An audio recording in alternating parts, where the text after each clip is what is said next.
Hey guys, it's Angelo and welcome to the patch 7.1 preview of Legion. Patch 7.1, the return of Karazhan, is set to release on October 25th, or rather 26th in Europe, and it's bringing a bit of change with it, along with quite a bit of new and cool things for you to do. Today, we're having a look at patch 7.1's features in their entirety, and we'll discuss what some of these features have in store for you. This video will be organized with timestamps, and if you want to skip ahead to a certain part that interests you the most, just hit the highlighted area and we'll see us there. That being said, let's go ahead and sit back and have a look.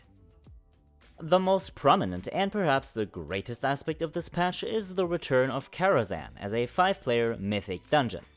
Karazhan includes 9 bosses: the Maiden of Virtue, the Opera Hall, Atumen the Huntsman, Moros, the Curator, the Shade of Medivh, the Mana Devourer, and finally, Viz-Doom the Watcher. The dungeon will only be available on Mythic difficulty, so not on Normal or Heroic, and not on Mythic Plus, due to its sheer size really.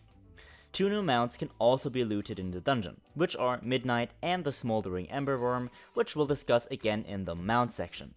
All in all, the dungeon seems very promising and fun, and will require players to do an attunement questline once more, similar to the Archway and the Court of Stars, but this time without the reputation barrier. Up next we have the Trial of Valor, patch 7.1's new raid. Now, first off, this raid is more of a mini raid really, and the raid will not open up until a week after the patch's launch, but will not require any other prerequisites or attunement questlines for you to enter. The raid includes 3 bosses: Odin, Gwarm, and lastly Helia, and will wrap up the storyline and dispute between Odin and Helia which we have witnessed in Stormheim. And who knows, maybe we'll see some Sylvanas and Gen action. Now, so far, all 3 bosses seem incredibly interesting, with Odin being a culmination of the bosses within the Halls of Valor, and Gwarm being very similar to the Butcher from Heimdall, while also having some new aspects to it. Keep in mind that this raid only serves as somewhat of a bridge between the Emerald Nightmare and the Nighthold, and the gear which drops here will be of an according item level. On a rating note, your legendary items will be upgradable this patch, using the Distilled Titan Essences, which are rewarded after completing a quest which is called Touch of a Titan. These essences will upgrade your legendary to item level 925, so if you were lucky enough thus far to receive a legendary, this may be very interesting for you, and if you have not been as lucky guys, don't give up hope. The return of Karazhan brings with it some very interesting mounts.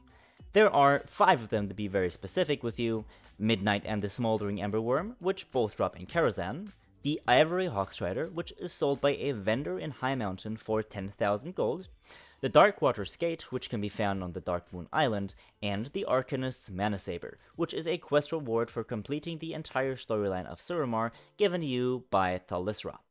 All 5 of these mounts seem very cool, and I'm sure they'll be a nice addition to all of your collections.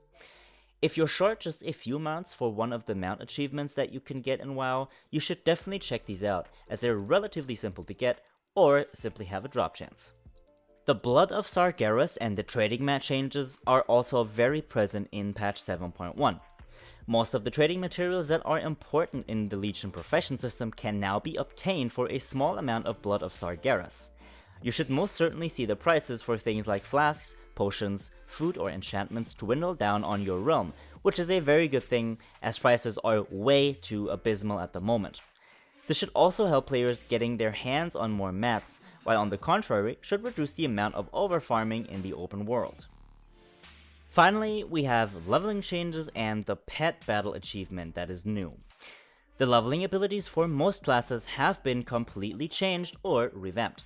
Some abilities will now have different ranks again and will have various perks available to them the higher in level you get your character. There's also a new pet battle achievement which is called Raiding with Leashes 4, Wrath of the Lich King. and will require you to collect all the battle pets that are found on the achievement list, varying in location from Ulduar to the Trial of the Crusader, all the way to the Ice Crown Citadel, covering all 3 patch raids that were released, or rather patched in, back in Wrath of the Lich King. There are a few interesting balance changes coming this patch as well. DKs are getting buffed in both Frost and Unholy spec, while the Mage is getting buffs to Arcane and Frost specs, as well as a fire buff to Flamestrike, but a nerf to Pyroblast. Paladins get a new talent called Crusade, and Shadow Priests just really get a straight nerf down the line. The Warlock's Corruption is getting a slight buff, as well as Drain Soul, Siphon Life, and Phantom Singularity. The Warrior is also getting a slight buff in form of less damage taken during his Enrage as Fury. Shamans have received a slight buff to the Ancestral Vigor talent as Restoration, while Rogues have simply got hit by a slight PvP nerf.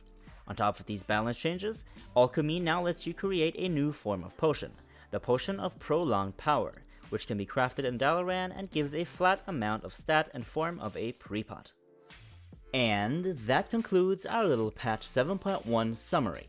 All in all, this patch seems very promising and should offer enough content for us to enjoy before the Nighthold.